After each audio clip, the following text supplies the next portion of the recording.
राजस्थान को सीएम भजनलाल की बड़ी सौगात। राजस्थान के मुख्यमंत्री भजनलाल शर्मा ने रविवार को मुख्यमंत्री रोजगार उत्सव में 13,000 से अधिक युवाओं को नियुक्ति पत्र सौंपा। इस दौरान जिलों में मंत्री वीसी के जरिए कार्यक्रम से जुड़े हैं। युवाओं को नियुक्ति पत्र देने के लिए 31,000 करोड़ से अधिक विकास कार्यों का लोकार्पण किया और शिलान्यास भी किया।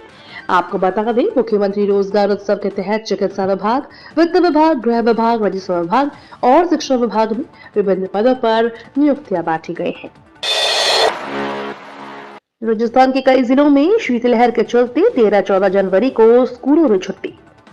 राजस्थान के कई जिलों में शनिवार को बारिश के बाद ठिठुरन बढ़ गई है।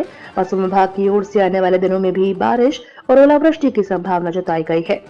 जयपुर मौसम विभाग ने रविवार को आने वाले दिनों में घने कोहरे का अलर्ट जारी करते हुए आगामी 2 से 3 दिनों के दौरान न्यूनतम तापमान में 3 डिग्री गिरावट होने की संभावना है। शीतलहर को लेकर मौसम विभाग ने अलर्ट के बाद अब राजस्थान के कई जिलों में 8वीं कक्षा तक के स्कूलों में छुट्टी घोषित कर दी। अलग अलग जिलों के कलेक्टर ने स्कूलों में छुट्टी का ऐलान करते हुए आदेश की अवहेलना करने पर सख्त कार्रवाई की जाएगी। दिल्ली चुनाव के लिए कांग्रेस की नई गारंटी। देश की राजधानी दिल्ली में इस समय चुनाव का माहौल बना हुआ है। इसी बीच कांग्रेस के दिग्गज नेता सचिन पायलट भी दिल्ली पहुंचे, जहां एक प्रेस कॉन्फ्रेंस के दौरान पायलट ने कहा कि दिल्ली छोटा राज्य है लेकिन देश की राजधानी है। यहाँ के विधानसभा चुनाव महत्वपूर्ण चुनाव है। इसी बीच पायलट ने दिल्ली चुनाव के लिए कांग्रेस पार्टी की तीसरी गारंटी की घोषणा की। युवा उड़ान योजना के नाम से एक घोषणा युवाओं के लिए की है। कांग्रेस ने दिल्ली के शिक्षित बेरोजगार युवाओं को 1 साल तक 8,500 रुपए प्रति माह देने की बात कही है। इस योजना के तहत युवाओं को हर महीने 8,500 रुपए मिलेंगे और 1 साल की अप्रेंटिसशिप प्रदान की जाएगी। सचिन पायलट खुद को स्थापित करने में लगे हुए भजनलाल के मंत्री का कांग्रेस को करारा जवाब। सीकर जिले में मुख्यमंत्री रोजगार उत्सव के जिला स्तरीय समारोह कार्यक्रम में मंत्री संजय शर्मा ने पीसीसी चीफ गोविंद सिंह डोटासरा से सरकार को सर्कस बताने के बयान पर पलटवार किया। इस दौरान मंत्री ने कहा कि मैं बार बार कहता हूं कि गोविंद सिंह डोटासरा अपने आप को राजस्थान के मुख्यमंत्री के रूप में प्रोजेक्ट करना चाहते हैं। इसके साथ ही नेता प्रतिपक्ष टीकाराम जूली भी अपने आप को मुख्यमंत्री प्रोजेक्ट करना चाहते हैं। अशोक गहलोत अपने आप को राजस्थान का मुख्यमंत्री मान बैठे हैं। सचिन पायलट अपने आप को नेता स्थापित करने में लगे हुए हैं। मंत्री ने आगे कहा कि राजस्थान का जो प्रतिपक्ष है, अगर उसमें हमारी सारी नीतियों में कोई कमी दिखाई देती है तो उसका उल्लेख करना चाहिए और अपनी नीतियों को बताना चाहिए। राजस्थान के 11 युवाओं को मिला youth icon award. Rajasthan youth board की ओर से जयपुर के सवाई मानसिंह स्टेडियम में चल रहे 5 दिवसीय युवा महोत्सव का रविवार को समापन हुआ। इस मौके पर सीएम भजनलाल शर्मा ने राज्य स्तरीय युवा महोत्सव की विभिन्न प्रतियोगिताओं में प्रथम, द्वितीय व तृतीय स्थान प्राप्त करने वाले युवाओं को पुरस्कार देकर सम्मानित किया। वहीं 11 युवाओं को यूथ आइकन अवार्ड दिया। मुख्यमंत्री ने युवा साथी केंद्र का भी वर्चुअल उद्घाटन किया। बसंत पंचमी पर मनेगा खाटू श्याम सहित 3 मंदिरों का पाटोत्सव। विशाल कलश यात्रा के साथ प्रभात फेरी। केकड़ी में पोखीनाड़ी की यहाँ एक ही जगह पर क्रम से बने खाटू श्याम जी, लक्ष्मी नारायण जी और बालाजी महाराज के मंदिरों का पाटोत्सव अगले माह बसंत पंचमी को धूमधाम से मनाया जाएगा।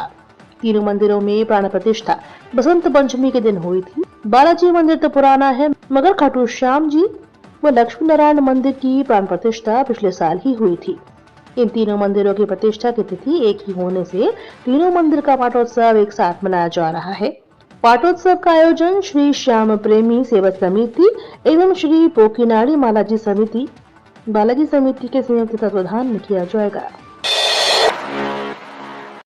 चाइनीज मांझे पर जिला पुलिस प्रशासन सख्त, आदेश नहीं मानने वालों पर होगी कार्रवाई। डीडवाना और कुचामन जिले में मकर संक्रांति के त्योहार को देखते हुए पुलिस प्रशासन ने चाइनीज मांझे पर पूर्ण प्रतिबंध लगा दिया है। जिला पुलिस अधीक्षक हनुमान प्रसाद मीणा ने आदेश जारी किया।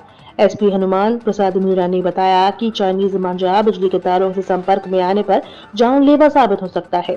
यह न केवल पक्षियों के लिए घातक है बल्कि मनुष्यों को भी गंभीर चोट पहुंचा सकता है। इसलिए जिले में प्लास्टिक या चाइना निर्मित synthetic material, iron powder, glass powder से बने पक्के धागों का प्रयोग पूरी तरह से प्रतिबंधित कर दिया गया है। जिला स्तरीय मुख्यमंत्री रोजगार उत्सव के तहत 379 युवाओं को मिले नियुक्ति पत्र। 15 करोड़ के 23 कामों का लोकार्पण। जिले में युवा दिवस के मौके पर जिला स्तरीय रोजगार उत्सव कार्यक्रम रविवार को शहर के राजमाता विजयाराजे सिंधिया ऑडिटोरियम हॉल में आयोजित किया गया। प्रदेश के मुख्यमंत्री भजन लाल शर्मा भी वर्चुअली कार्यक्रम से जुड़े। इस दौरान सरकारी नौकरी में चयनित विभिन्न विभागों के 379 युवाओं को नियुक्ति पत्र सौंपे गए। वहीं 15 करोड़ से ज्यादा के कामों का लोकार्पण किया गया, जबकि 124 करोड़ के नए कामों का शिलान्यास किया गया। यात्रियों के लिए आ गई अच्छी खबर, राजस्थान को मिलेगी नई ट्रेनों की सौगात। इसमें होगी अब 12 हाईटेक सुविधाएं।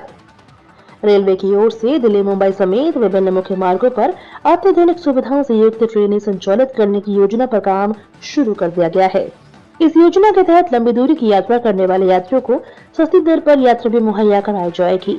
रेल मंत्रालय अमृत भारत 2.0 के तहत ऐसी 50 ट्रेन सेट का निर्माण करवा रहा है, जिसमें से कई ट्रेनों का फायदा राजस्थान के यात्रियों को भी होगा। इन ट्रेनों का निर्माण करीब 2 साल में पूरा कर लिया जाएगा। Encrypt your website's data with an SSL certificate and show your visitors that you are the real deal. And Rajasthan में पंचायती राज संस्थाओं के पुनर्गठन की कवायद, विभाग ने जारी किए दिशा निर्देश। नए साल में प्रदेश भर की ग्राम पंचायतों और पंचायत समितियों के पुनर्गठन की कवायद होगी।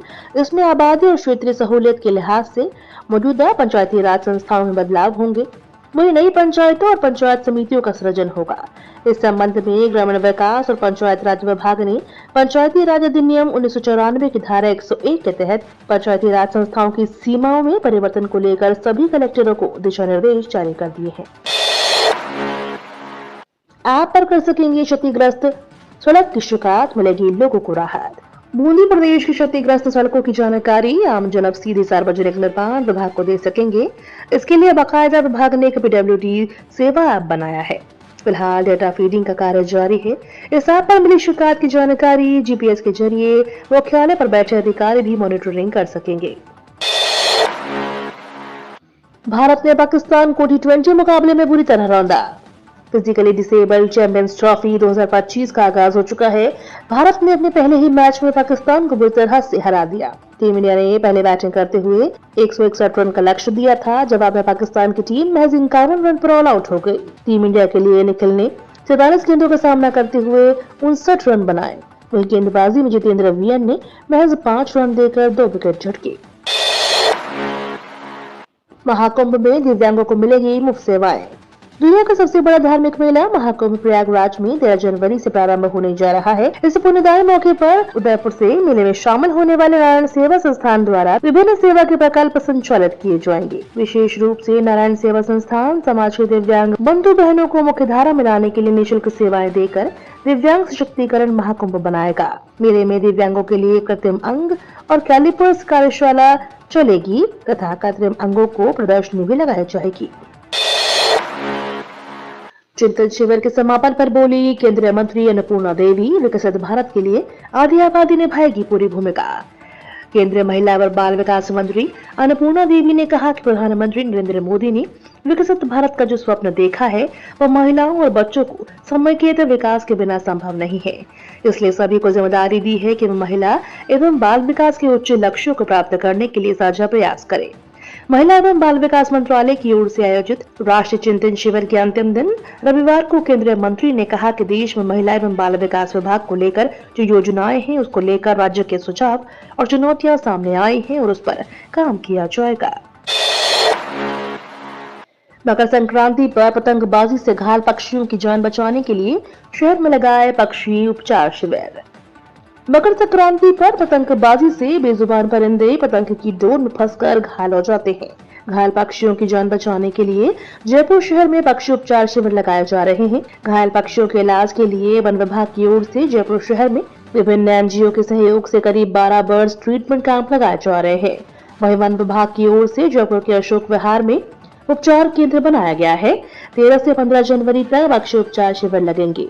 वहीं कुछ संस्थानों की ओर से 12 से 16 जनवरी तक पक्षी उपचार शिविर लगाए जा रहे हैं।